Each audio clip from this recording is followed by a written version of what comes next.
Hello everyone, welcome to Bansal academy. आज हम discuss करेंगे मास्टर कैडर का बॉटनी का सिलेबस, जो कि डिस्कस करना बहुत इंपॉर्टेंट है। फिर हम सिलेबस को कैसे पढ़ेंगे, कैसे एक के बाद एक टॉपिक करेंगे, वैसे इंपॉर्टेंट जो टॉपिक है उसके हिसाब से करते जाएंगे। चलिए फिर आज ये सारी चीजें डिस्कस करेंगे। Most important topic, least important topic, पहले कौन सा करना है और क्या क्या सिलेबस में है।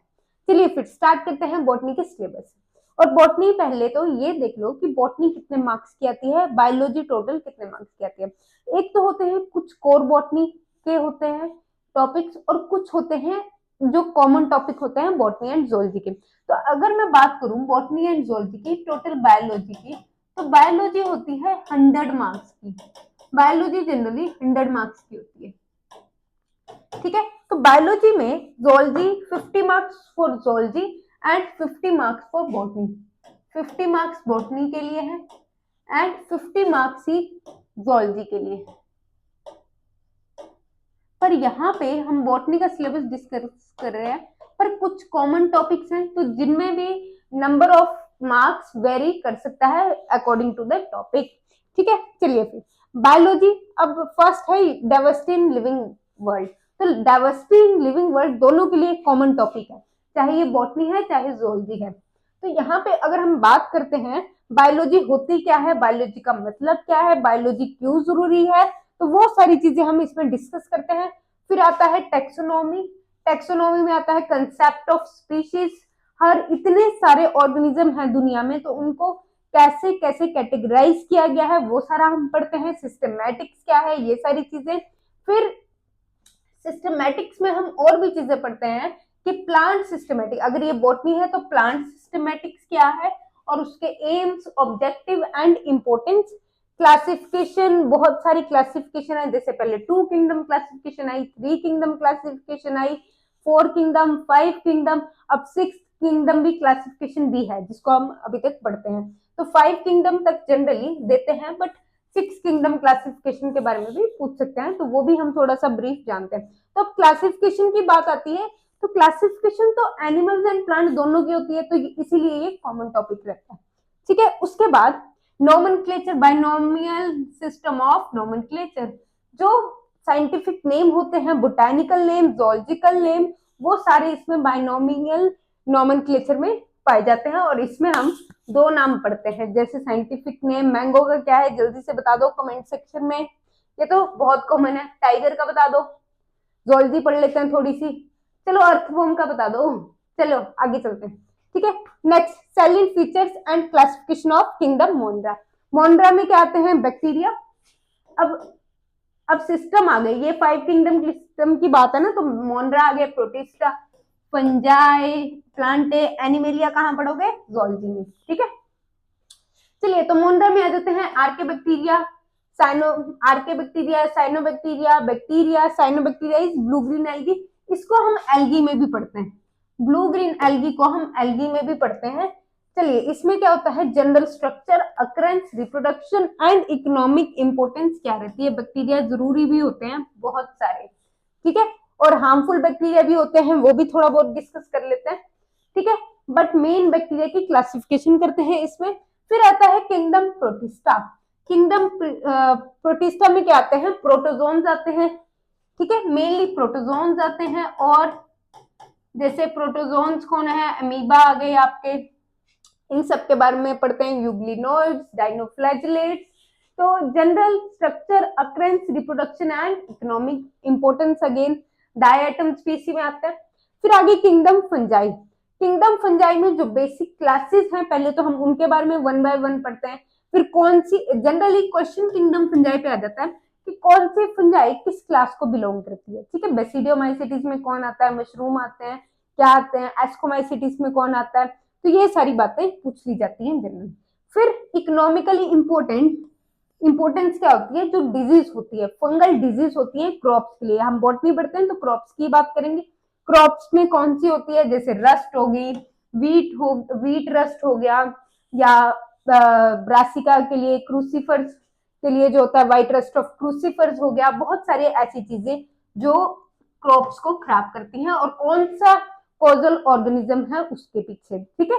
तो ये सारी बातें हम किंगडम फंजाई में ही डिस्कस कर लेते हैं। और पक्सीनिया ग्रामिनीस का सेल साइकिल इंपॉर्टेंट है जैसे, तो उसके बारे में क्वेश्चन आ जाते हैं, उसकी स्टेजेस कौन सी हैं वो सारी, सॉरी सेल साइकिल बोल रही हूँ, लाइफ साइकिल, लाइफ साइकिल्स में स्टेजेस कौन सी है, पक्सीनिया ग्रामिनीस एक इंपॉर्टेंट आ जाता है जिसका हम लाइफ साइकिल डिस्कस करते हैं। और भी है एक दो, उन सब का भी करते हैं, ठीक है, लाइफ साइकिल डिस्कस करते हैं। डन। फिर आता है किंगडम प्लांटे। किंगडम प्लांटे में सैलिएंट फीचर्स क्या है, क्लासिफिकेशन ऑफ प्लांट्स। अब प्लांट्स को किस किस में डिस्ट्रीब्यूट किया गया है, एल्गी में, algae, pteridophytes, bryophytes, gymnosperm, angiosperm, ठीक है, सॉरी, एल्गी के बाद हम पढ़ते हैं ब्रायोफाइट्स, एल्गी के बाद ब्रायोफाइट्स आएंगे, सीक्वेंस वाइज चलें तो ब्रायो के बाद टेरिडो, टेरिडो के बाद जिम्नो, जिम्नो के बाद एंजियोस्पर्म, ये चल जाते हैं हम एडवांसमेंट की तरफ। तो जो जनरल हम इंपॉर्टेंट पढ़ते हैं ब्रायोफाइट्स में, ब्रायोफाइट्स में जो इंपॉर्टेंट प्लांट्स हैं वो है रिक्शिया मार्केंशिया, एंथोसिरोस, फिनेरिया, इनके लाइफ साइकिल हम डिस्कस करते हैं, ठीक है, इनके लाइफ साइकिल हम जनरली डिस्कस करते हैं। ब्रायोफाइट्स में ये सारे इंपॉर्टेंट आ जाते हैं। एल्गी में भी वही है, जैसे मेजर ग्रुप्स कौन से हैं वही सारी चीजें, और ब्रायोफाइट्स में भी मेजर, इनके बारे में भी हम बात करते हैं, ठीक है, लिवरवॉर्ट्स, ये सारी चीजें। फिर आते हैं टेरिडोफाइट्स। टेरिडोफाइट्स में जो मेन आते हैं वो आते हैं हमारे, टेरिडोफाइट्स में जो मेन आते हैं वो आते हैं टेरिस, ड्रायोप्टेरिस, स्लेजिनेला, ये क्या है, ठीक है, इन सब के बारे में डिस्कस करते हैं। फिर जिम्नोस्पर्म, जिम्नोस्पर्म में मोस्ट इंपोर्टेंट है पाइनस एंड साइकस, इनके बारे में डिस्कस करते हैं। फिर कुछ जिम्नोस्पर्म्स ऐसे होते हैं जिनके कैरेक्टरिस्टिक एंजियोस्पर्म से ज्यादा मैच कर रहे होते हैं, तो उनके बारे में भी क्वेश्चन आ जाता है। तो ये सारी चीजें हम डिस्कस करते हैं इन सब में। फिर एंजियोस्पर्म को जनरली हम जनरल अकाउंट लेके चलते हैं, लाइफ साइकिल इनका जनरल सा रहता है, तो एंजियोस्पर्म में भी हम वही सारी चीजें डिस्कस करते हैं, ठीक है। तो एंजियोस्पर्म की बाकी मॉर्फोलॉजी, एनाटॉमी, वो एक अलग यूनिट आ जाती है, राइट। फिर आगे वायरसेस। अब वायरसेस में general structure, types and reproduction of viruses. अब जनरल स्ट्रक्चर में वायरसेस में हम ये देखते हैं आरएनए वायरसेस कौन से हैं, डीएनए वायरसेस कौन से हैं, सिंगल स्ट्रैंडेड कौन से हैं, डबल स्ट्रैंडेड कौन से हैं, प्लांट वायरसेस कौन से हैं, एनिमल वायरसेस भी हम डिस्कस करते हैं इसमें, क्योंकि ये हमारा टॉपिक ही वायरस है जब, ठीक है, क्योंकि टॉपिक ही वायरस है इसलिए एनिमल वायरसेस भी हम यहाँ पे डिस्कस करते हैं, ठीक है। वायरसेस डिजीज कौन सी कॉज कर रहे हैं, ह्यूमंस में, एनिमल्स में, ये सारी चीजें। फिर आते हैं लाइकन्स। लाइकन्स में general account, structure and life history.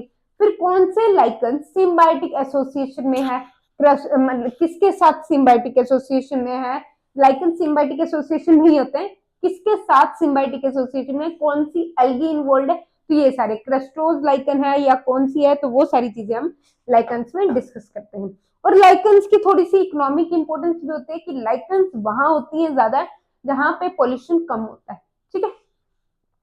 चलिए, फिर ये सारी बातें हो गई डाइवर्सिटी के बारे में।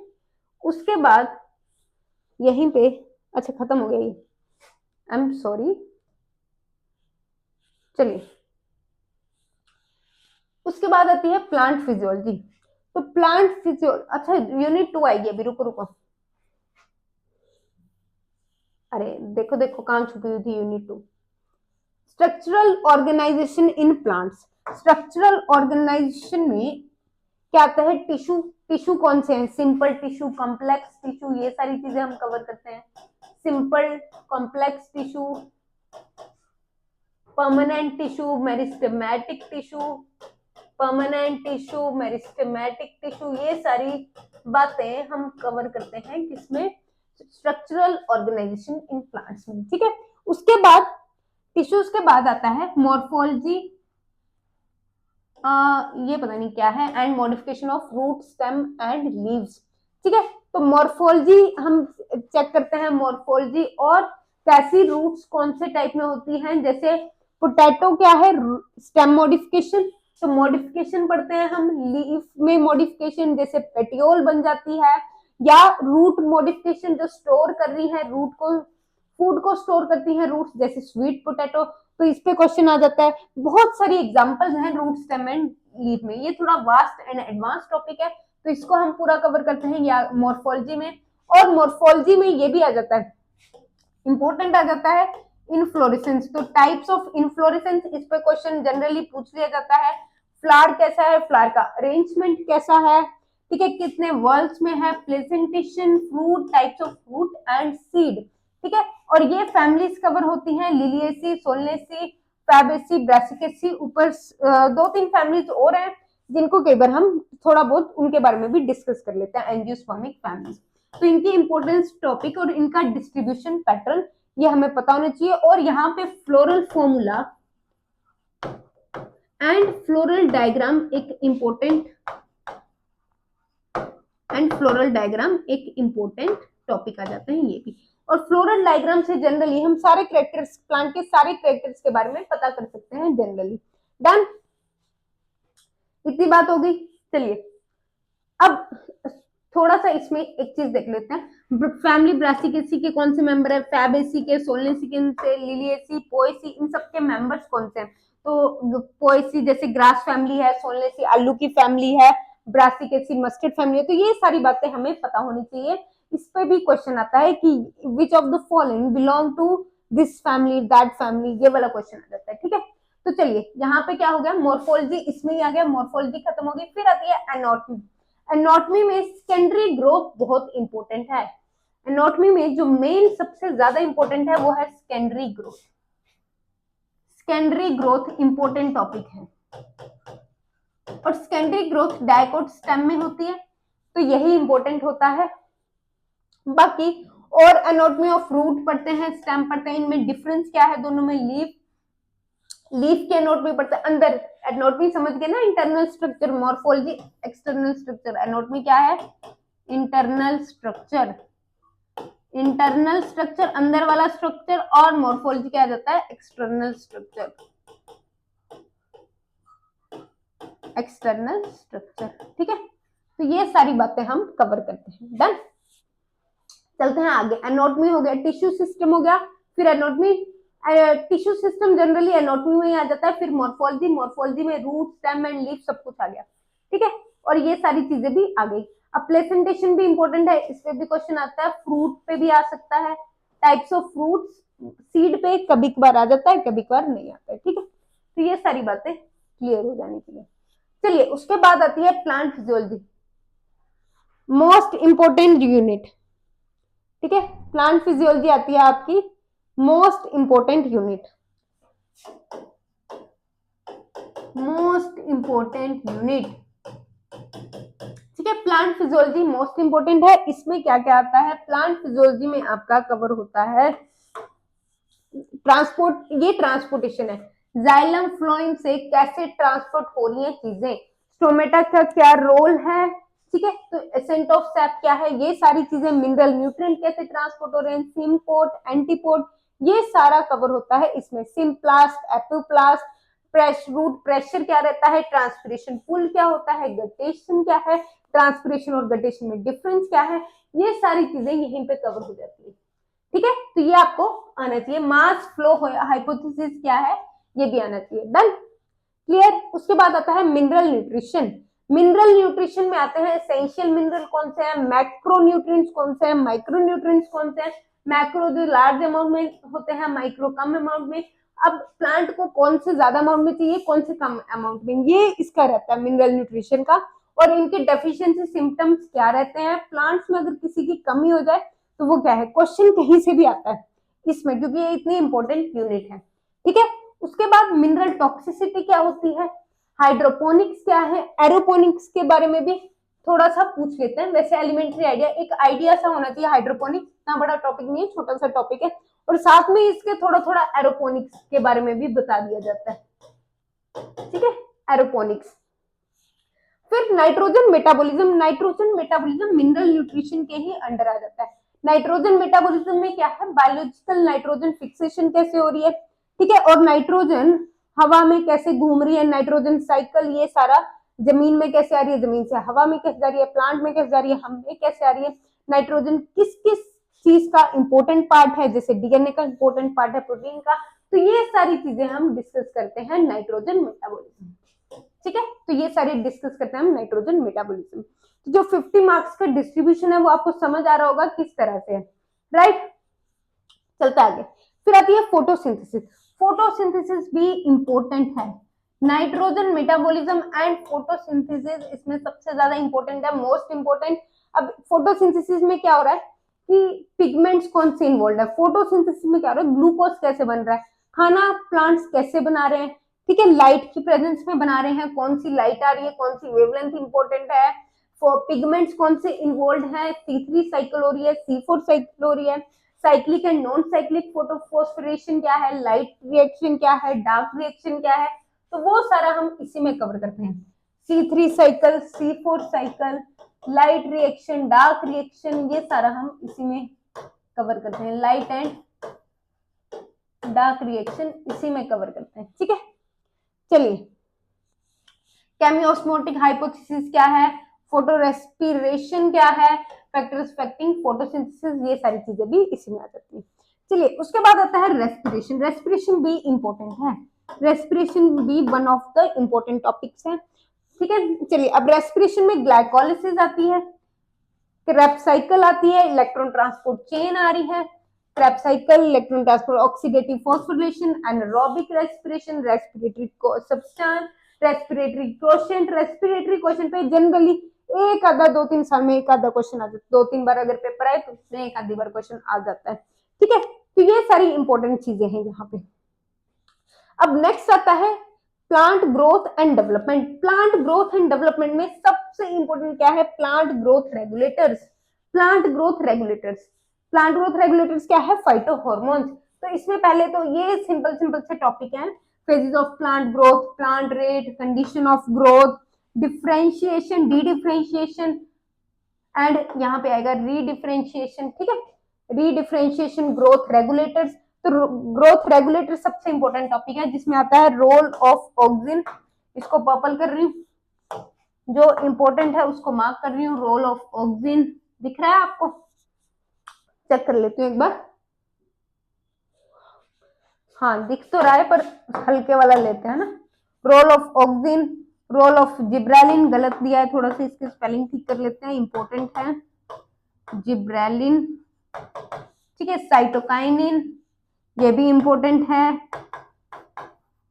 Abscisic acid, ethylene, abscisic acid के भी स्पेलिंग गलत है, ये आप देख लेना। एब्सिसिक एसिड, इन सबका ये जो फाइटोहॉर्मोन्स हैं, प्लांट, यहाँ पे लिख रही हूँ, प्लांट ग्रोथ रेगुलेटर्स हैं, ये भी मोस्ट इंपॉर्टेंट टॉपिक है, one of the most important topic of plant physiology. तो ये भी, इस पे भी क्वेश्चन आते हैं, ठीक है।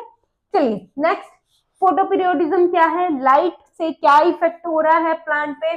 उसके बाद फाइटोक्रोम का क्या रोल है, हार्मोन्स कौन से इन्वॉल्व हैं फोटोपीरियोडिज्म में, डोरमेंसी क्या है, methods of breaking seed dormancy, dormancy क्या है, फिर सीड डोरमेंसी को ब्रेक करना क्या है, कौन से मेथड्स इन्वॉल्व हैं। यहाँ पे आएगा वर्नेलाइजेशन, इसको फिर से लिख रही हूँ, वर्नेलाइजेशन। वर्नेलाइजेशन में क्या है, ठंड का क्या असर है प्लांट की फ्लावरिंग पे। उसके बाद आती है प्लांट मूवमेंट। प्लांट कौन सी मूवमेंट शो कर रहा है, जैसे कि ट्रॉपिक मूवमेंट, लाइट के प्रेजेंस में फोटोट्रॉपिज्म, ग्रेविटी से हो रही है gravitropism and their mechanism, nastic movements. तो ये सारी चीजें कवर होती है, ठीक है। चलिए, फिर प्लांट फिजियोलॉजी मोस्ट इंपोर्टेंट है, ये आपको पता होनी चाहिए। नेक्स्ट आते हैं रिप्रोडक्शन। अरे नेक्स्ट आता है रिप्रोडक्शन। रिप्रोडक्शन भी इंपॉर्टेंट है, और ये थोड़ा सा रिप्रोडक्शन आपका कॉमन सा टॉपिक आ जाता है। This is not of core botany, तो this is a common topic, common topic आ जाता है, ठीक है। कॉमन टॉपिक आ जाता है कौन सा, रिप्रोडक्शन। चलिए, फिर रिप्रोडक्शन कैसे हो रही है ऑर्गेनिज्म में।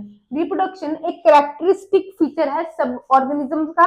तो एनिमल्स भी आ जाएंगे, प्लांट्स भी आ जाएंगे, माइक्रो ऑर्गेनिजम्स भी आ जाएंगे, सब इंक्लूड है इसमें। तो मोड ऑफ रिप्रोडक्शन एसेक्सुअल है, सेक्सुअल है, फ्रेगमेंटेशन हो रही है, बाइनरी फिजन हो रही है, स्पेकुलेशन हो रही है, बडिंग हो रही है, जो सब हो रहा है, वेजिटेटिव प्रोपेगेशन, ये सारी कवर हो जाती है इसमें, ठीक है। फिर सेक्सुअल रिप्रोडक्शन, ये बॉटनी का टॉपिक है। ये बॉटनी का ही टॉपिक है, ठीक है, बॉटनी का टॉपिक है। तो sexual reproduction in flowering in plants, ये भी इंपॉर्टेंट है। मेल रिप्रोडक्टिव पार्ट क्या है, साथ साथ थोड़ा सा बोलते जाओ अगर आपको पता है। मेल रिप्रोडक्टिव पार्ट क्या है, स्टेमन। फीमेल रिप्रोडक्टिव पार्ट क्या है, कार्पल और पिस्टिल।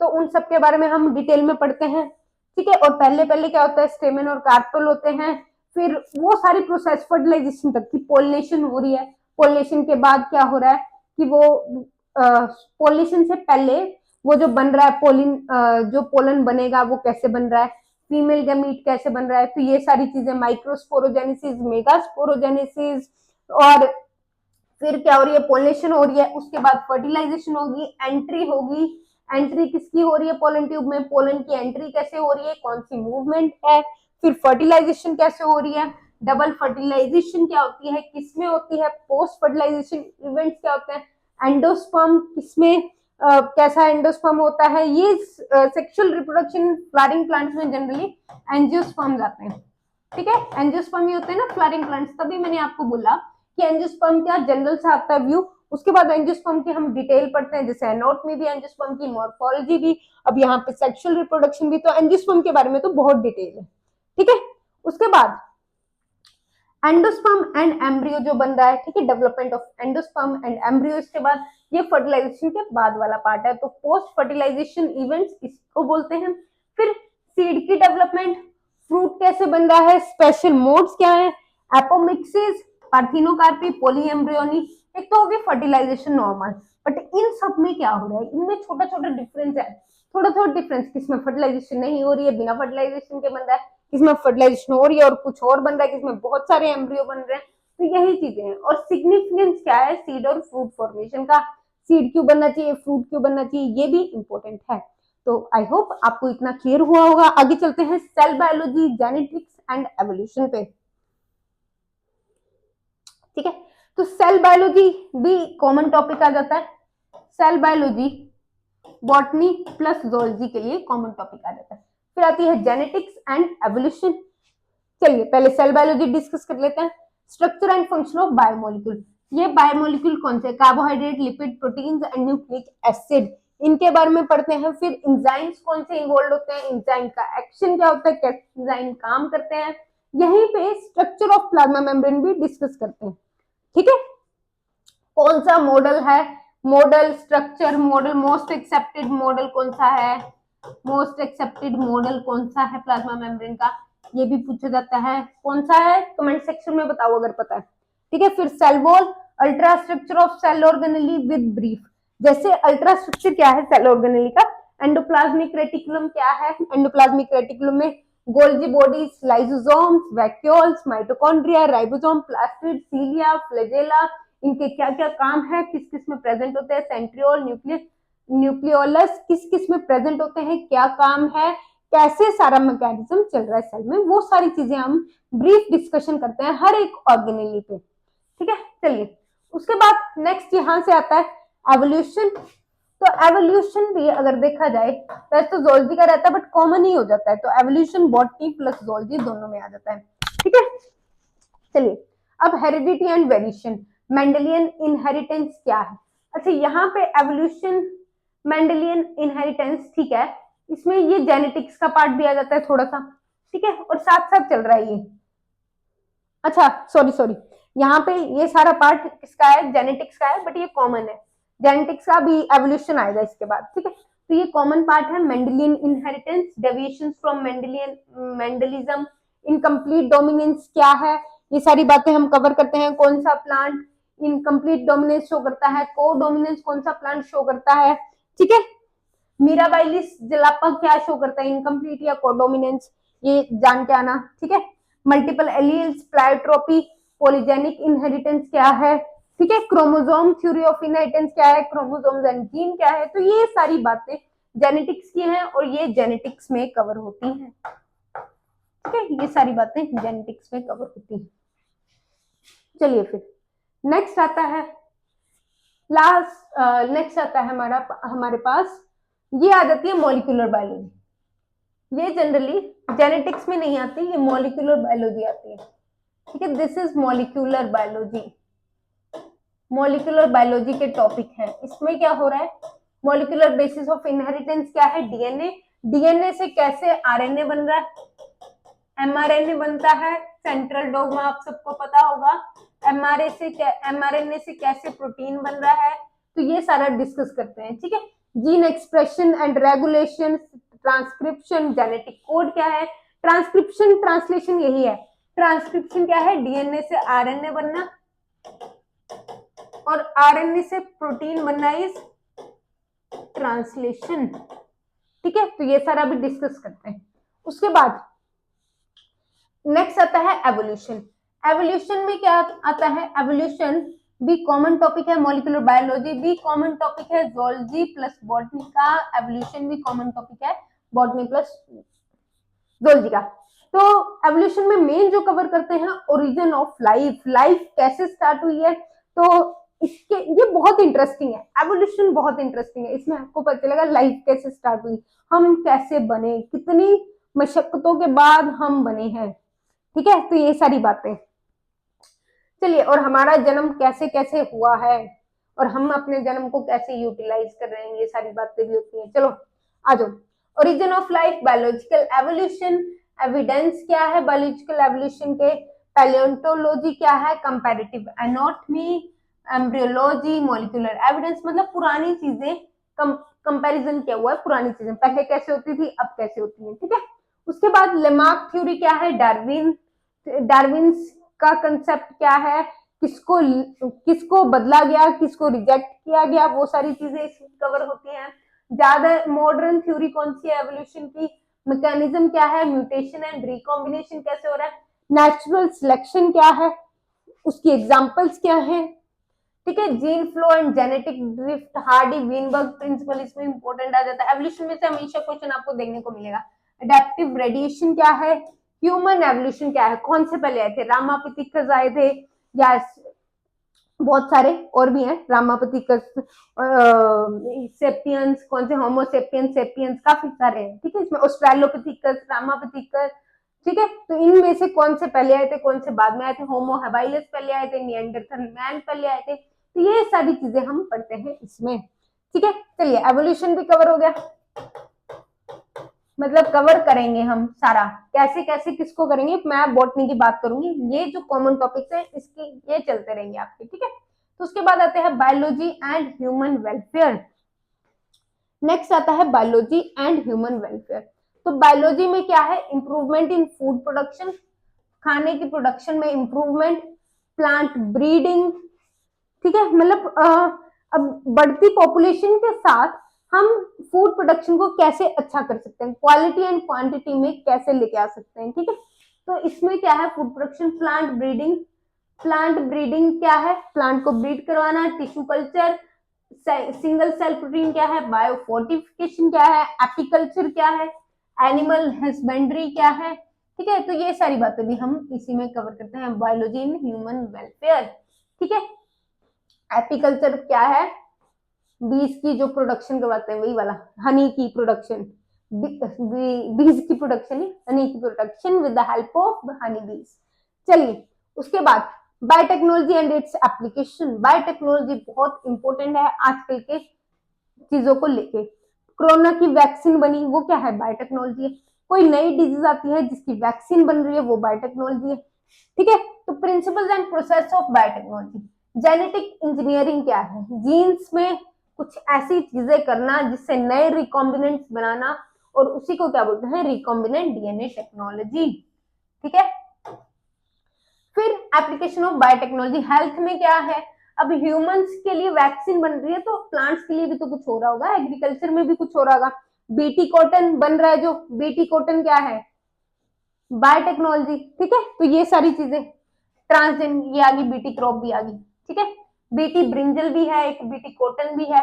तो ह्यूमन इंसुलिन भी है यहाँ पे, human insulin, vaccine production, gene therapy, genetical modified organism कौन है, बीटी क्रॉप्स है जो ट्रांसजेनिक एनिमल है, बायोसेफ टिश्यू है, बायोसेफ बायोपायरेसी एंड पेटेंट्स है, ठीक है। तो यहाँ पे इंपॉर्टेंट जो आता है, पहले तो बीटी क्रॉप्स इंपॉर्टेंट आ जाते हैं, BT crops and transgenic animal पे भी क्वेश्चन आ जाते हैं, ठीक है। BT crop and transgenic animal पे क्वेश्चन आ जाता है। सबसे ज्यादा बायोटेक्नोलॉजी में यूज जैसे बैक्टीरिया का होता है, कौन से वाले का, इकोलाई का, ठीक है, इकोलाई का यूज होता है उसमें। उसके बाद ecology and environment. Ecology ecology अच्छी है, इंटरेस्टिंग है ये भी, ठीक है। इकोलॉजी ये भी कॉमन सा पार्ट आ जाता है, बॉटनी प्लस जूलॉजी दोनों।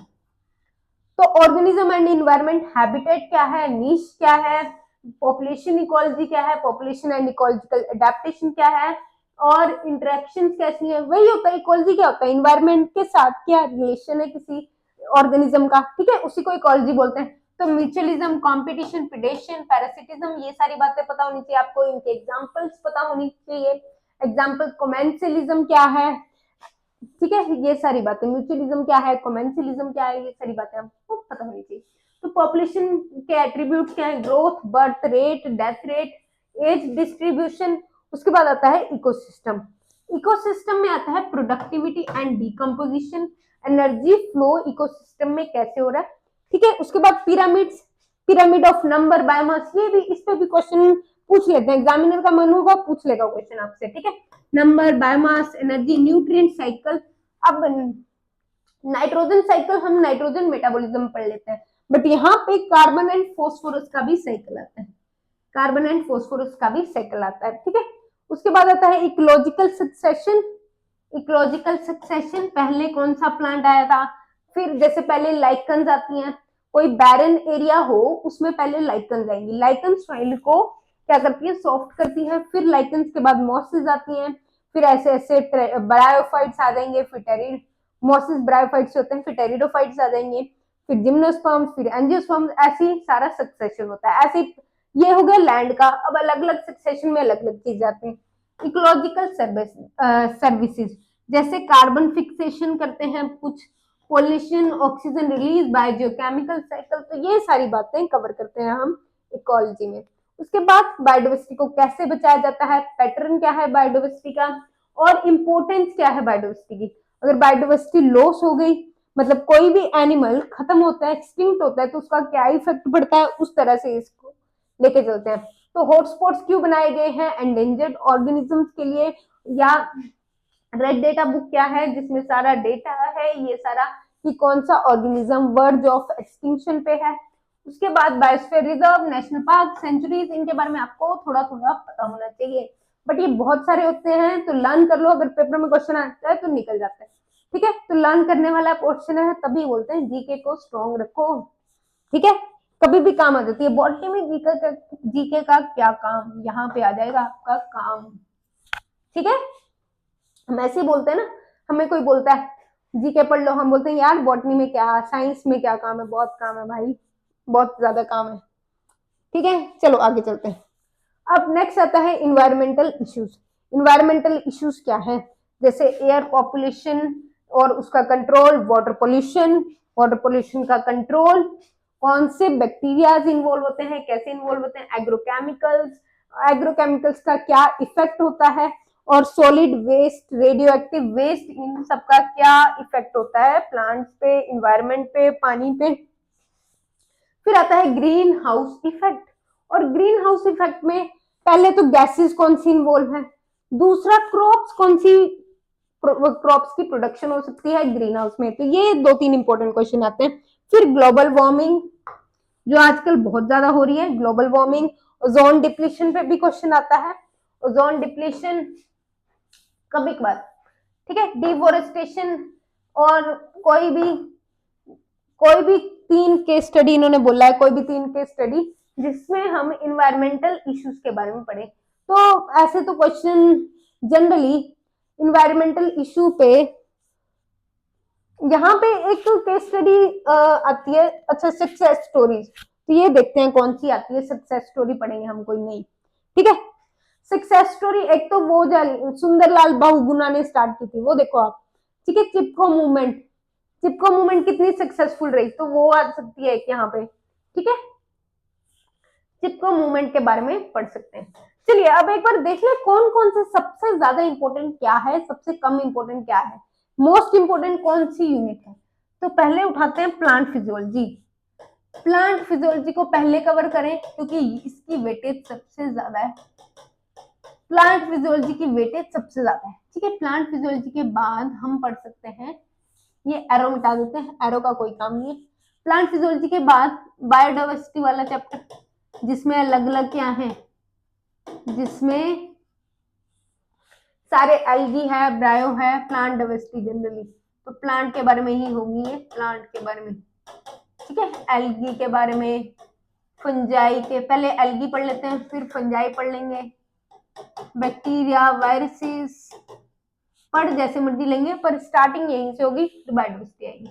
बैक्टीरिया, वायरसेस, और एल्गी के बाद क्या आते हैं, आपको याद भी हो जाएंगे साथ में, अगर नहीं याद है वैसे तो आपको याद होंगे। एल्गी, ब्रायोफाइट्स, टेरिडोफाइट्स, इस सीक्वेंस में पढ़ते हैं हम इसको, इनको सिर्फ, इसके आगे हम पहले बैक्टीरिया पढ़ सकते हैं, वायरसेस भी पढ़ सकते हैं। टेरिडोफाइट्स के बाद जिम्नोस्पर्म्स कवर कर लेते हैं, फिर एंजियोस्पर्म्स,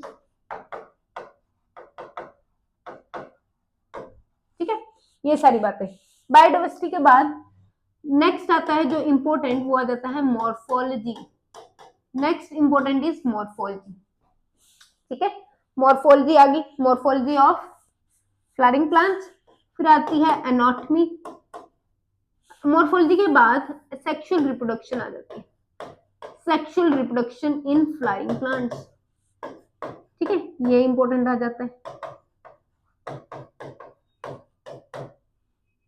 फिर टाइप्स ऑफ ओव्यूल इंपॉर्टेंट आ जाता है इसमें, सेक्सुअल रिप्रोडक्शन के बाद फिर एनाटॉमी आ जाएगी, एनाटॉमी ऑफ फ्लावरिंग प्लांट्स। तो इस सीक्वेंस में चलता है। कोर बॉटनी की बात कर रही हूँ, बाकी तो सेल बायोलॉजी इंपॉर्टेंट है, सेल बायोलॉजी प्लांट जितनी ही इंपॉर्टेंट है, cell biology, molecular biology, biotechnology, ठीक है, पर ये छोटे छोटे, मतलब मॉलिक्यूलर बायोलॉजी इतनी वास्ट नहीं है, प्लांट फिजियोलॉजी सबसे वास्ट है, और सेल बायोलॉजी भी काफी कवर करते हैं हम, ठीक है। चलिए फिर ये सारे हो गए। अब आपको ये पता लग गया कि 50 मार्क्स में क्या क्या हमें कवर करना है। 50 मार्क्स ऑलमोस्ट ये 70 तक जाते हैं, क्योंकि अगर हम कोर बॉटनी और कोर ज़ूलॉजी, मतलब ये वेरी करता है, ठीक है, तो 70 तक काफी सारे टॉपिक्स हमने कॉमन पढ़े, और काफी कुछ ज़ूलॉजी के टॉपिक्स भी थे, ठीक है। बीच में जैसे अगर हम बात करें सिस्टमैटिक्स की या बायोलॉजिकल क्लासिफिकेशन की, तो बायोलॉजिकल क्लासिफिकेशन में दोनों ही कवर हो गए। बायोलॉजिकल क्लासिफिकेशन में आपने देखा कि बॉटनी प्लस ज़ूलॉजी दोनों ही कवर हो जाते हैं, ठीक है। तो 2 किंगडम क्लासिफिकेशन किसने दिया, 3 किंगडम क्लासिफिकेशन किसने दिया, 6 किंगडम क्लासिफिकेशन किसने दिया, इस पे क्वेश्चन आ जाता है, ठीक है। और थोड़ा सा रेड ब्लड, और रेड ब्लड या नहीं है किसी के पास रेड ब्लड, तो उस बेसिस पे किसने डिवाइड किया, नेचुरल सिस्टम ऑफ क्लासिफिकेशन किसने दिया, तो ये सारी बातें भी कवर हो जाती हैं, ठीक है। तो ये आपका रहता है टोटल इतने मार्क्स का। 50 मार्क्स बॉटनी के लिए होते हैं, 50 मार्क्स ज़ूलॉजी के लिए होते हैं, काफी सारी चीजें कॉमन रहती हैं दोनों। तो आई होप सिलेबस डिस्ट्रीब्यूशन आपको समझ आया होगा, और इसी टाइप से हम कवर करने की कोशिश करेंगे कि पहले हम प्लांट फिजियोलॉजी को कवर करें, स्टार्टिंग विद प्लांट फिजियोलॉजी, ठीक है। स्टार्टिंग किससे करेंगे हम, प्लांट फिजियोलॉजी, उसके बाद बाकी चीजें कवर करेंगे। चलिए फिर मिलते हैं नेक्स्ट वीडियो में। आई होप आपको क्लियर हो गया होगा कि एग्जाम का पैटर्न क्या है, क्या सिलेबस है। Thank you so much.